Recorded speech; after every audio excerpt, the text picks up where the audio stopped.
Is it okay just to put it in my pocket? Okay.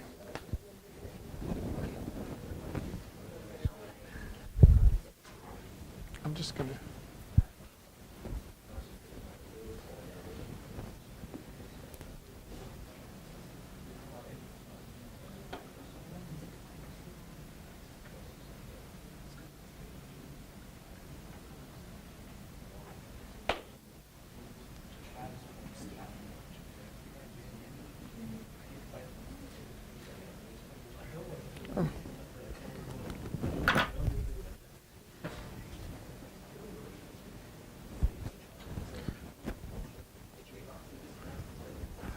Good evening, colleagues. Thanks for coming out. Well, the name of my talk is How Do You Solve a Problem Like Santa Claus? Prototyping Joint Patterns of Stackless PY for Stackless Python.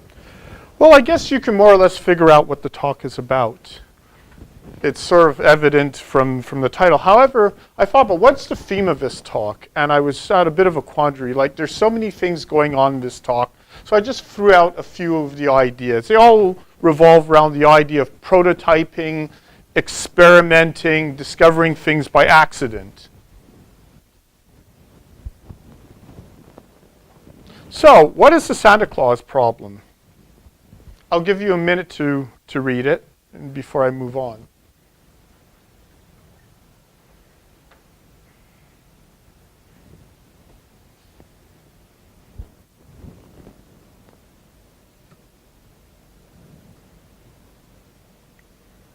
Has everyone sort of absorbed it? The whole idea is fairly simple. Santa Claus basically sleeps until one or two events occur. He's either awoken by a group of 3 elves out of, sometimes it's 10, sometimes it's an indeterminate amount, or when all 9 reindeer come back from vacation. You say to yourself, so what's the big deal about this problem? Seems pretty straightforward. Just, the elves queue up, or the reindeer queue up. You keep track of the count, and when one of these 2 events occur, just handle it appropriately. However, the reality seems to be a lot different. The Santa Claus problem was first proposed by John Torono in about, I think, 1994. And he implemented it with semaphores, unfortunately, as an exercise for his OS class. Unfortunately, he did it wrong. And since then, through the years, people have been figuring, in order to test a new concurrency feature, they tested against the Santa Claus problem.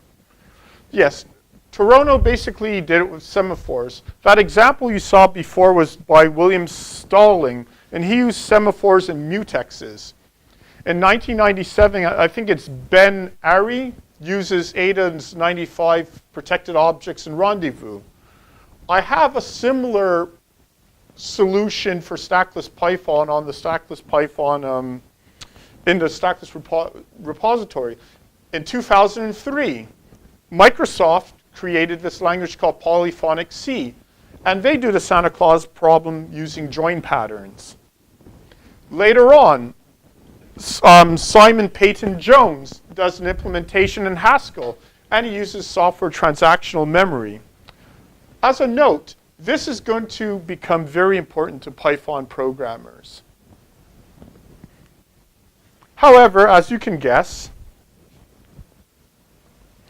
we're going to look at join patterns. The whole join patterns originally were originally created at the French Research Institute INRIA, and it was implemented initially in JOCamL. Eventually, the researchers went to Microsoft, and Microsoft has a whole heap of languages that implement join patterns. Amongst them, they have something called Polyphonic C#. So I'll explain what a join pattern is. It's quite simple. Well, actually, maybe not quite simple. But the whole idea is you can define a pattern. In this case, it's a weight. And you basically have the join pattern will proceed when all of when these two methods are fulfilled. So basically what this little guy is doing is, there's a thread, let's go down to this code over here. The join pattern's created. It creates a join pattern, and it waits. What it's waiting for is, it's waiting for these two events to occur, first and second. When they occur, this thing will proceed. It's simple as that. Think of it as sort of like barrier synchronization. This is known as the chord, hence sort of a play on polyphonic. This is known as the chord. This is the chord, and this is the body.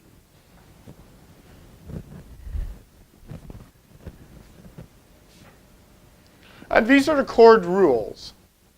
So essentially, to make a long story short, you have, you basically have senders, a sender and you have senders and a receiver.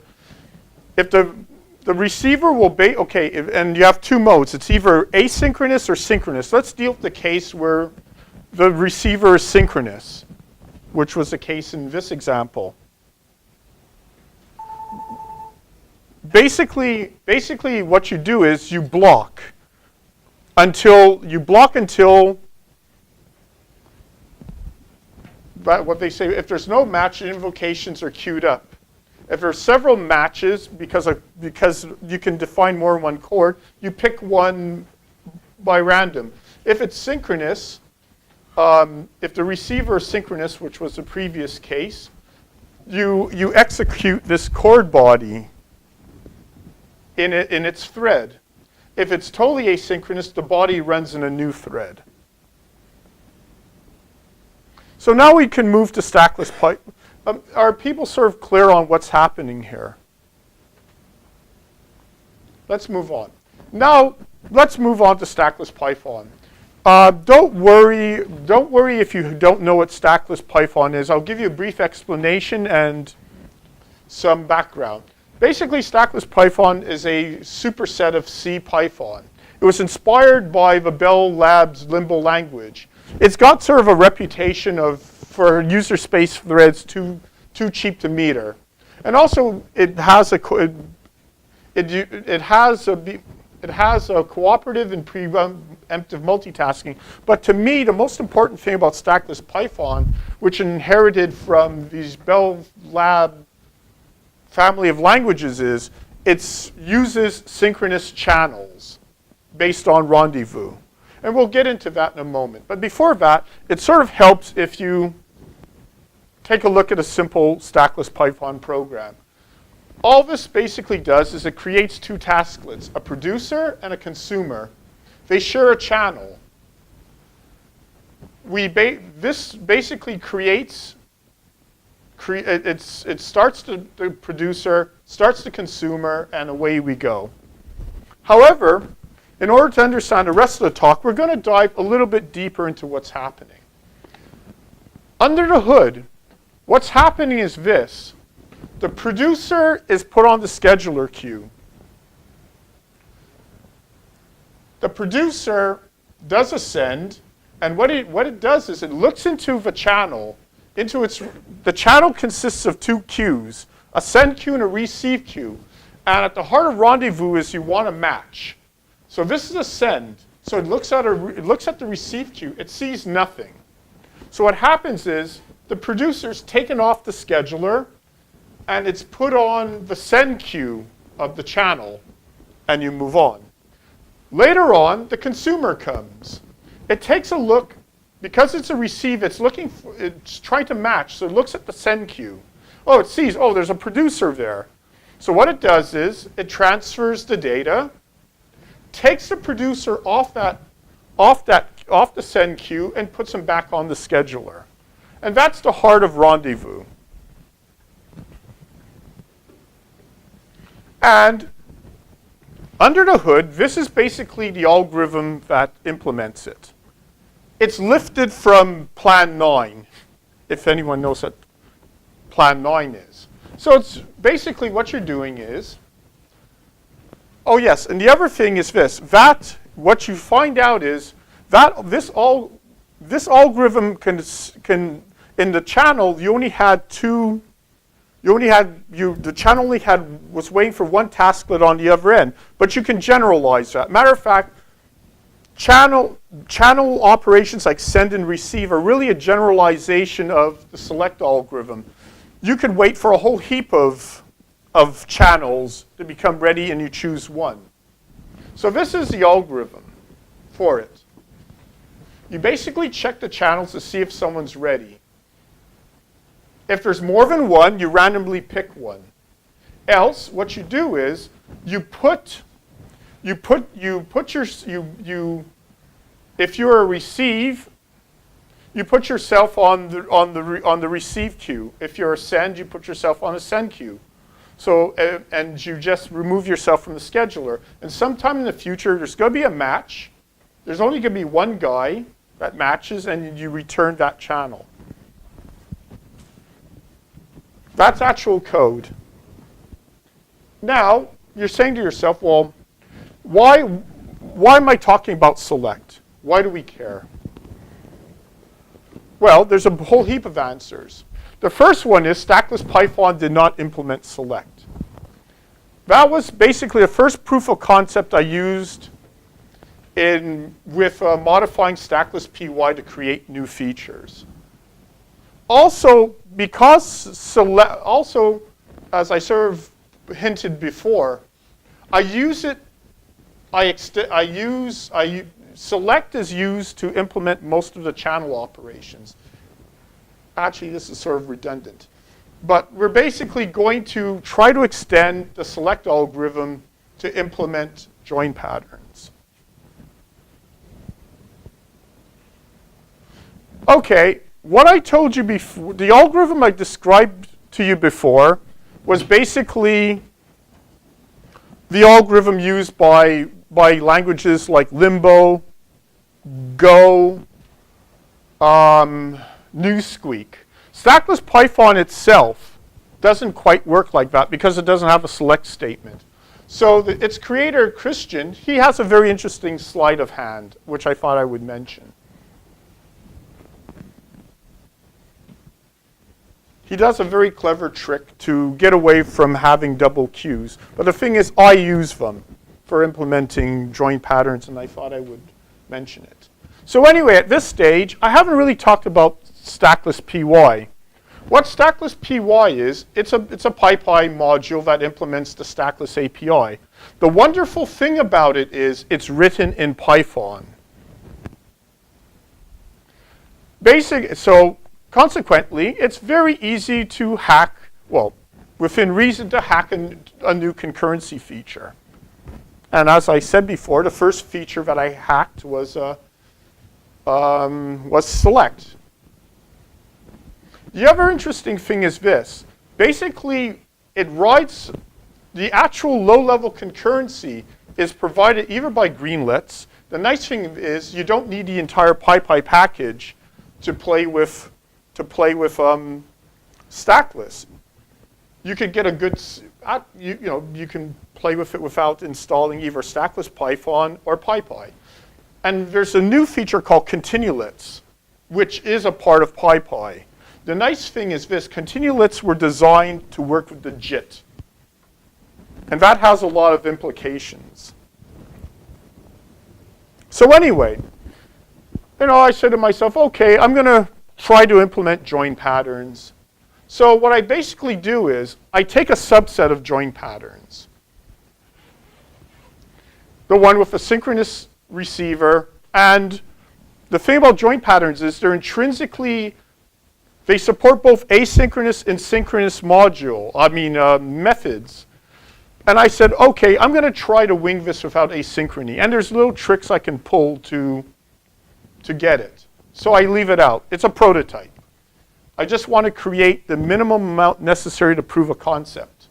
The other thing I do is I simplify the interface. Sort of like if you go back, you notice that you see these method calls.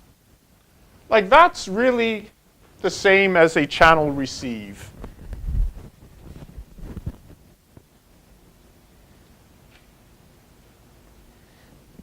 And it greatly simplifies the API. The other thing I do is I basically get rid of message bodies. I say to myself, well, the reason, we already have channels. So why, basically when you look at the way in polyphonic C, basically they're creating these objects to store private messages. But we already have a mechanism called channels. So why replicate this? So what I do is, when the pattern is complete, I basically return all the internally queued values associated with the pattern, and I let the receiver decide what to do with it. It'll become a bit more obvious when I start showing you code. And there's another sleight of hand that I pull. Basically, a joint pattern can be thought of, earlier when I was showing you the synchronous operations, these things like the send, the receive, they're channel operations. Select works on channel operations. So what I do is, I basically make a joint pattern, inherit the same interface as a channel. And internally, you have a list of chanops. So this way, it works, as far as select is concerned, it doesn't know that it's playing with a joint pattern. The algorithm will work without any modification. But also something very interesting occurs. Now we can express things like a disjunction of conjunctions. So basically in the case of Santa Claus, that means let's wait for either reindeer or elves or some other condition. Maybe we'll want to throw in a timeout. It's very, very powerful. And also, this is the way joint patterns work in polyphonic C. Also, if we had more than one joint pattern that was ready, it would randomly pick one. The algorithm would work perfectly fine. So with that at hand, once I figured this out, I said to myself, here's a big difference I should mention. Basically, Stackless Python plays with user space threads. Things like polyphonic C play with OS threads.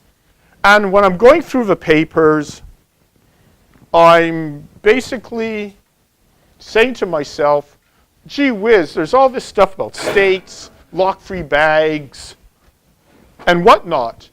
I'm not playing with OS threads, so it must be, and this can't be too difficult to implement. It turns out, even with user space threads, there are a few tricks to implementing join patterns. The first one that sort of came about, and I sort of stumbled upon it I sort of read the papers. I said, okay, but I didn't really quite understand it. And then I sort of realized that I need this. It's called all or nothing, basically all or nothing or atomicity. By that, and here we have all our wonderful little reindeer, is basically what you're doing is you wait until all of them are ready before you transfer. You don't say, well, Dancer's ready, transfer him. Oh, Dasher's ready, transfer him. You do it all at once. And if the join pattern fails, or I should say more like it gets rolled back, you have to make the necessary adjustments. This turns out to be very, very powerful. At first, I implemented it to avoid race conditions, but it turns out to do a lot more. And I only learned that later on writing other examples and when I got a better grasp of the literature. Also, the other thing is I had to create new rules, a lot of them. I won't go through all of them. I'll go through some of the more interesting ones. One of them is postponing rendezvous. Here I can match. Rudolph the reindeer is ready, and Santa's waiting for Rudolph's message, and this will match. However, what you say is, oh, my pattern's not complete.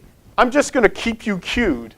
And what I do is I sort of change the class to reflect this. So I basically I postponed the rendezvous. It falls into a general notion that you don't hold anything. You reserve stuff, but you never hold things. Another rule is stealing. Rudolph belongs to a pattern. It's there, but maybe there's another tasklet, Mrs. Claus, that can complete. I allow it to go through, and I put Santa back on. Again, it falls into the idea that I don't hold resources. And there's a few other rules. So anyway, we're going to go into the second part. A bit of a word of wisdom from Fred Brooks. You know, you write your prototype. Be prepared to throw away a prototype. And I threw away a few. You're basically getting the distilled wisdom of a few attempts. So anyway, without further ado, this is what the nucleus of a solution with joint patterns looks like. It's pretty, can you sort of guess what it's doing from looking at it? I like to think that this is pretty obvious. If you took a look at some of the other solutions, they don't look obvious.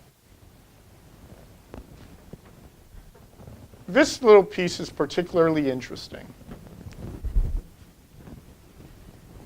If you want to see the complete solution, I have it up here. The rest of it is basically actually... Sorry to interrupt. I just don't understand one thing. Okay, sure. So does the action of riding the sleigh with the reindeer, does that take time?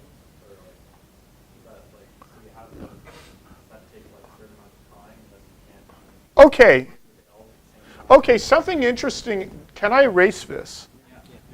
Okay, something very interesting happened.